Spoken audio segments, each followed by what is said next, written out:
What do you guys think about the fact that this is happening right now? I think I always knew it was going to happen. I remember I took one picture when he was on ECMO of him, and it was for the sole purpose of when we tell our story so people couldn't see what it looked like.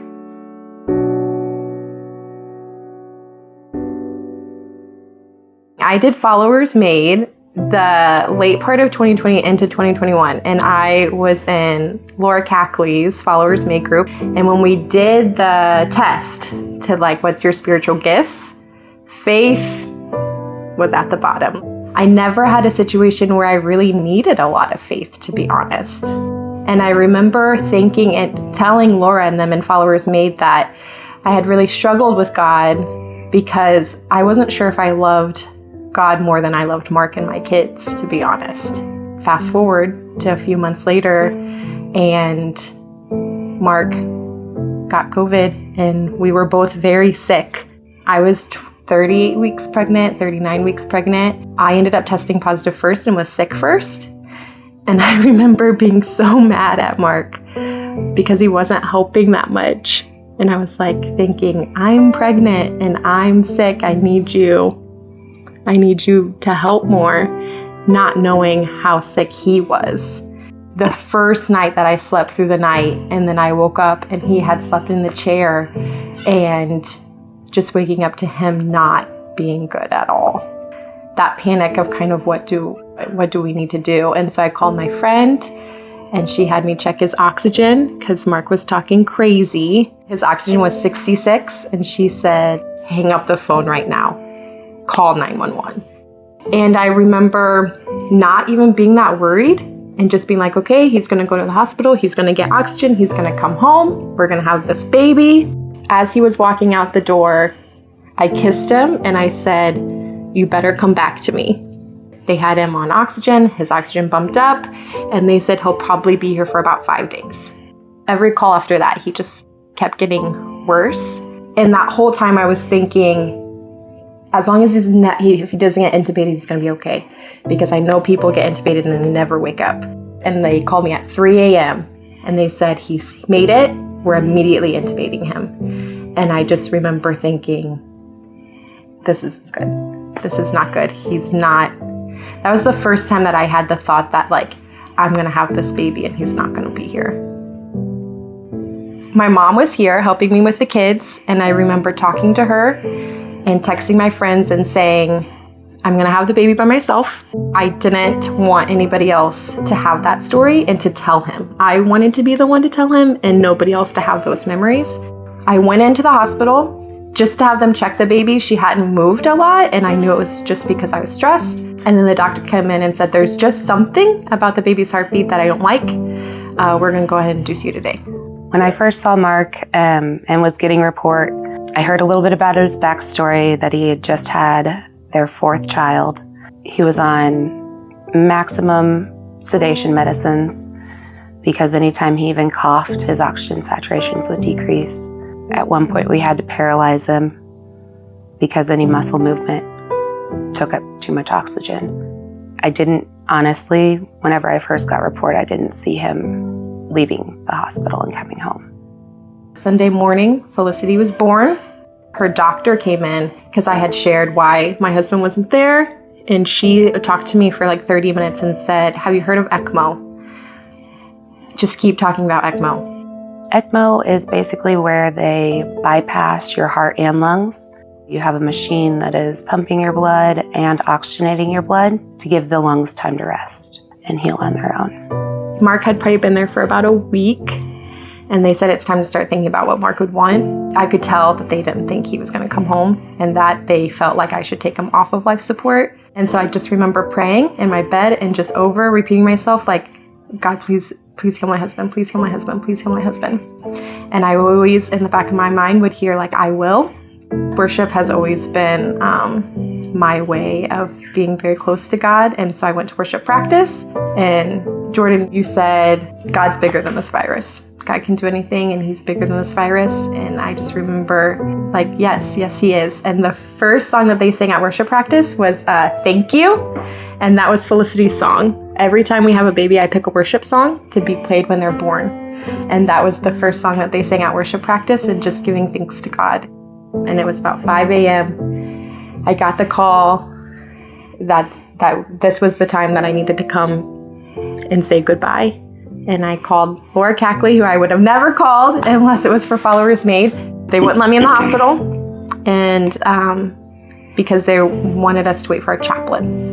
And I remember falling into Laura and saying, he died. There's no way they wouldn't let me up without a chaplain if he was still alive. He died and I missed it. And I remember running to go into the room and they said, no, you can't go in. And I was like, I've already had COVID, I don't care. And they're like, you can't go in, it's policy. And Laura whispered in my ear, when they walk away, just go in. And I remember looking at Laura and being like, no, like I'm not getting kicked out. And she's like, just go in, it's fine, just go in. But luckily Kelsey came and she was like, I don't care, you're going in. And she got all the stuff. And I remember going in and just like holding his hand, just telling him that I was there. And I just said, just don't stop breathing. That's all you have to do. It's that simple. Just whatever happens, just keep breathing and you'll be fine. And then a few hours passed. They knocked on the door and said they have an ECMO bed. St. Luke's has an ECMO bed. They're accepting him. We're getting him ready to transport. That was a fun journey. It took an hour to get him out of the room because of all of the stuff that he had. I was running 5 different medication drips. We had to manually bag him and breathe for him throughout the ride. And we got to get him transferred over to St. Luke's. I ended that day, came home, and I just knew that God wasn't going to give us an ECMO bed and not bring him home. There was no way. If I wouldn't have gone to the hospital that day, I would have died that night. And then if I didn't get an ECMO bed that evening, I was going to die that night. Mm-hmm. There are more to come. Yeah, and the doctor said, this is not a miracle. ECMO is not a miracle. ECMO gives you time. That's all ECMO does. He has 30 days. He has 30 days to make progress. If he doesn't make progress in 30 days, you have to be okay with us taking him off. And he was like, I'm not guaranteeing you any life after ECMO. Like, this is for him to live. This is not for him to be back to who he was. And I remember talking to a nurse, and they had one patient that so far had made it off ECMO and was to like a rehab facility. They hadn't even gone home yet. And that was it. And I just wanted them to tell me one person. So then that Sunday, I went back to church for the first time. We were still in John at the very beginning, Cards Against Humanity. Craig was talking about the royal official and how his son was sick. And I had never felt so seen by a pastor in my entire life, because Craig was like, Church, has there ever been a time in your life where you became so desperate for God to move on your behalf that you were brought to the point of begging? And I was like, yes.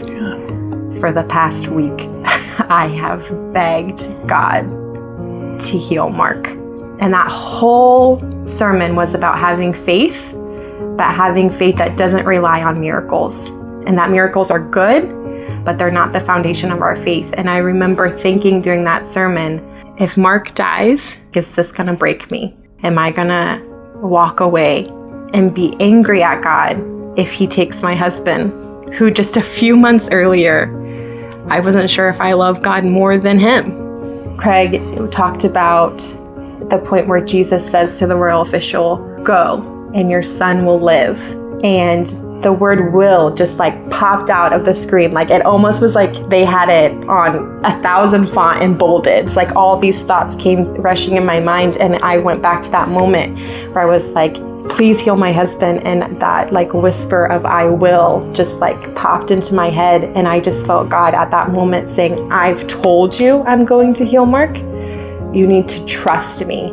I feel like God gave me this confidence that he's going to heal Mark, but also living in the tension of like, but it's not going to break me if he doesn't. And I'm still going to have faith in God, and I'm not going to let this determine my faith in God. And so from that moment on, I changed my prayer and I stopped begging God to heal him, and I started thanking him, God, thank you for the day he comes off ECMO.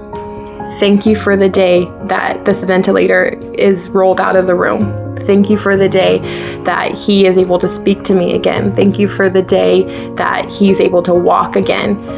Thank you for the day he comes home. Thank you for the day he dedicates Felicity with me. Thank you for the day that he no longer needs oxygen.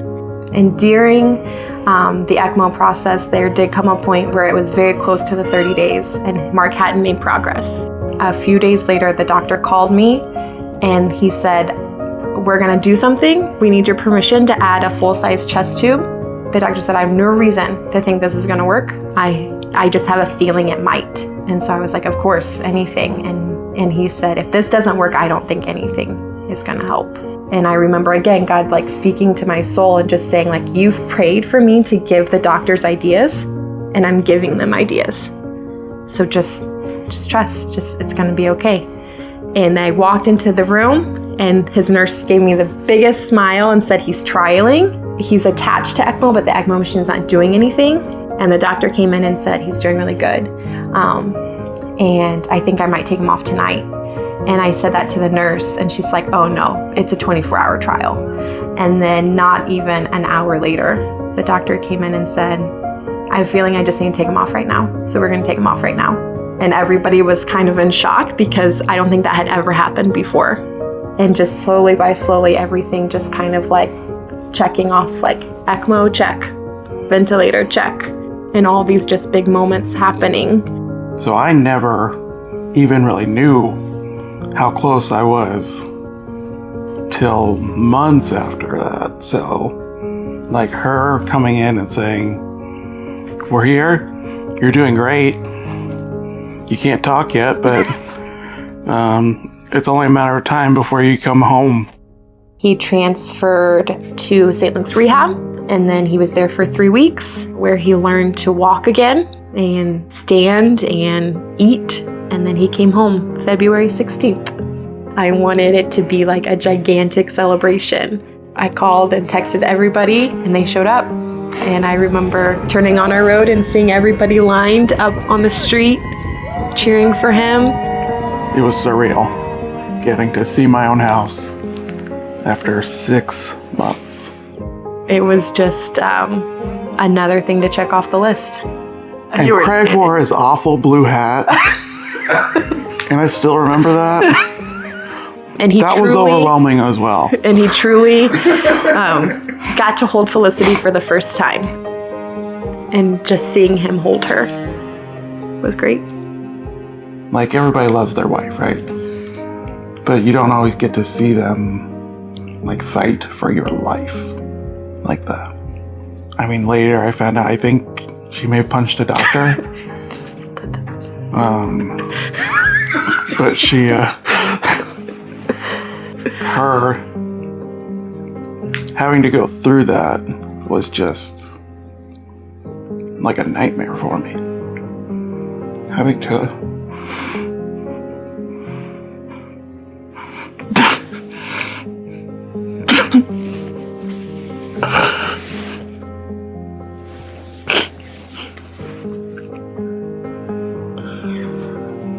it's not just her, you know.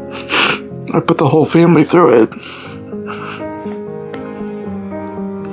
I think what an amazing story that she has. And that she gets to tell it. And I get to hear it. And I get to live it. God still shows up. Even in the darkest places. Especially in the darkest places. And he'll give you gifts that you score very low on. Yeah, in your weaknesses. And his strength is always still there. a lot of people think like why when they go through really hard things. And I'm really grateful because during this 6 months I felt like I heard from God more in my entire life. But I just felt like him say like, I chose you because Mark's strong enough to do this. Your marriage is strong enough to make it through this, and your family is strong enough to do this. And like, you can handle this story.